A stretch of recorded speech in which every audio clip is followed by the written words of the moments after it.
আজ আমি তোমাদের সাথে একটা সাদা পোলাওয়ের রেসিপি শেয়ার করছি।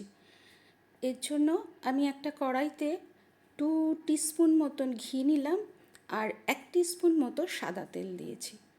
এবার ঘি আর এই তেলের মিশ্রণটা একটু গরম হলে এর মধ্যে আমি কিছু গোটা গরম মশলা ফোড়ন হিসাবে দিলাম। ফোড়নের বেশ ভালো একটা সুগন্ধ বেরোলে আমি এর মধ্যে পেঁয়াজ কুচিটা দিয়ে দিচ্ছি। এখানে আমার রয়েছে এই মিডিয়াম সাইজের 1.5খানা মতো পেঁয়াজ, খুব বেশি না, অল্পই। এবার পেঁয়াজটা অল্প নাড়াচাড়া করেই তেলের মধ্যে, বেশি ভাজা নয়, অল্প একটু ভাজা ভাজা করেই এর মধ্যে আমি আদা রসুন বাটাটা মিশিয়ে দিলাম। আদা রসুন বাটাও তাই খুব অল্প, মানে আদাটা আমি একটু কমই ব্যবহার করি, মানে 1/2 টিস্পুন মতো আদা, তো 1 টিস্পুন মতন রসুন বাটা। এদিকে আমি চালটা নিয়েছি, ওই কাপটা মেপে 4 কাপ চাল নিয়ে আমি ভালো করে ধুয়ে ওটা আধ ঘন্টার জন্য ভিজিয়ে রেখেছিলাম। তারপরে আমি ওটা ছাঁকনিতে জলটা ঝরতে দিয়েছি, কারণ আমার চালটা একদম ঝরঝরে শুকনো থাকা চাই, জল যেন না থাকে। এবার এদিকে আমি ওই পেঁয়াজ আদা রসুন বাটা যেটা একটু ভাজা ভাজা হয়ে গেছে, তার মধ্যে তারপর কিশমিশ একটু দিলাম আর চালটা দিয়ে দিলাম। দিয়ে এটাকে খুব ভালো করে একটু মশলার সঙ্গে একটু চালটাকে ভেজে নিই। চালটা যেই ভাজা একটু হয়ে গেছে, এবার এর মধ্যে আমি স্বাদ মতন নুন অ্যাড করলাম। নুনটা দিয়েও তাই আর একটু ভালো করে নেড়ে চেড়ে এবার আমি এইটার জন্য আজকের এই পোলাওটা যেটা খুব নতুন ধরনের, সেই উপকরণটা অ্যাড করছি। এর মধ্যে আমি দিচ্ছি গুঁড়ো দুধ। এটা আমি 2 টেবিল স্পুন মতন গুঁড়ো দুধ অ্যাড করছি, মানে ওই 4 কাপ চালের জন্য এই 2 টেবিল স্পুন গুঁড়ো দুধই ঠিকঠাক।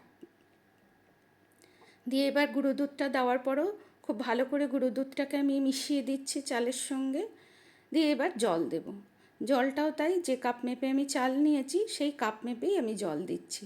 হ্যাঁ, এই জল দেওয়ার ব্যাপারটার মধ্যেও একটা নতুন ব্যাপার, সেটা হলো আমি 4 কাপ চাল নিয়েছি বলেছি, কিন্তু জল দেব 5 কাপ। সাধারণত আমরা পোলাও রান্না করতে গেলে জানি যে যতটা চাল তার ডবল জল, এটা কিন্তু তা নয়, এটা একদমই ডিফারেন্ট। এটা আমি 4 কাপ চাল নিলাম তাতে 5 কাপ জল দিয়েছি। দিয়ে জল দিয়ে গ্যাসের ফ্লেমটাকে সিম ঠিক নয়, সিমের থেকে একটু বেশি, মানে মিডিয়ামে রেখে আমি পোলাওটা 10 মিনিটের জন্য কুক করলাম। করে এই যে দেখেছো এখনও একটু জল রয়েছে, একটু গা মাখা গায়ে জল জল ভাব রয়েছে। দিয়ে এই অবস্থায় আমি ঢাকনা খুলে ভালো করে আরেকবার মিশিয়ে দিয়ে নিয়ে এর মধ্যে একটু বেরেস্তা দিলাম, মানে ভাজা পেঁয়াজ, আর একটু কাঁচা লঙ্কা কয়েকটা চিড়ে দিচ্ছি।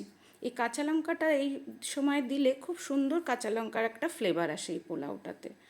পোলাওটা দেখে বুঝতেই পারছো খুবই একটা সিম্পল রান্না, কিন্তু খেতে অসাধারণ হয়, খুব ভালো লাগে এই পোলাওটা খেতে, আর খুব ঝটপট রান্না হয়ে যায়, ভীষণ অল্প সময়ের মধ্যে পোলাওটা হয়ে যায়। আর মানে খেতে কি বলবো, মানে এত ভালো হয়। আর বেশি কোনো একগাদা কোনো উপকরণও লাগে না, যে অনেক কিছু তোমাকে বাজার থেকে কিনে এনে খুব ফ্যান্সি কিছু দিয়ে রান্নাটা করতে হবে। যেগুলো ব্যবহার করছি সব আমাদের বাড়িতেই থাকে। এবার তারপরে আমি একটু কয়েকটা কিশমিশ কিছু আর আবার একটু ভাজা পেঁয়াজ উপর থেকে ছড়িয়ে আমি 10 মিনিটের জন্য এটাকে দমে বসিয়ে রেখেছিলাম। গ্যাসের ফ্লেমটা একদম সিমে ছিল। হয়ে গেছে, পোলাওটা একদম রান্না কমপ্লিট। দেখতেই পাচ্ছ কি সুন্দর ঝরঝরে একটা পোলাও হয়েছে। এবং সবচেয়ে হচ্ছে আমি কোনো দেখলে মিষ্টি কিন্তু অ্যাড করিনি। পোলাওতে সাধারণত আমরা একটু হলেও মিষ্টি দিই, এখানে আমি 1 ফোঁটাও মিষ্টি অ্যাড করিনি।